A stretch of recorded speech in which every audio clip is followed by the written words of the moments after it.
Assalamualaikum warahmatullahi wabarakatuh. Jumpa lagi dengan channel Hamdan YouTuber. Oke, seperti biasa saya mengucapkan terima kasih pada teman-teman yang sudah dukung channel saya dengan cara subscribe, like, memberikan komentar, dan share video saya ke sosial media yang lainnya.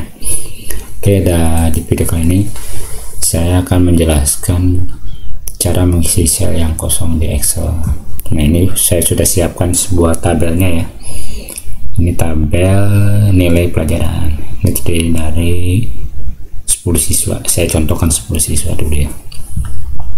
Nah, ini pelajarannya itu adalah akuntansi dasar, akuntansi keuangan, komputer akuntansi. Nah, di tabel ini terlihat jelas bahwa ada beberapa mata pelajaran yang belum mendapatkan nilai. Contohnya aset, dia baru mendapatkan nilai akuntansi dasar, sedangkan akuntansi keuangan dia belum. Nah, lalu akuntansi dia udah dapat nilai. Nah, rencananya ini yang kosong-kosong ini kita akan ketikkan angka 0. Nah, daripada kita ketik 0 secara manual ya, kita dapat mengisinya secara sekaligus. Oke, caranya adalah sorot terlebih dahulu ya tabelnya. Ini kita sorot. Nah, lalu kita pilih ini find and select, lalu pilih go to special.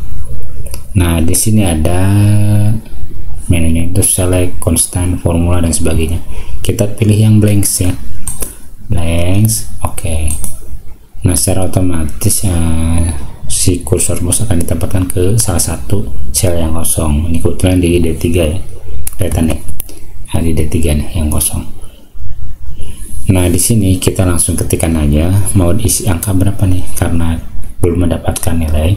Kita ketikkan angka 0 ya, 0. Nah, setelah itu lalu tekan Ctrl Enter. Nah, langsung secara otomatis ya isinya berubah. Oke, cukup sekian dari saya, mudah-mudahan bermanfaat. Jangan lupa ya dukung channel saya dengan cara like video ini, lalu subscribe channel saya, dan nyalakan loncengnya supaya teman-teman tidak ketinggalan video berikutnya. Semoga bermanfaat. Billahi taufiq wal hidayah. Assalamualaikum warahmatullahi wabarakatuh.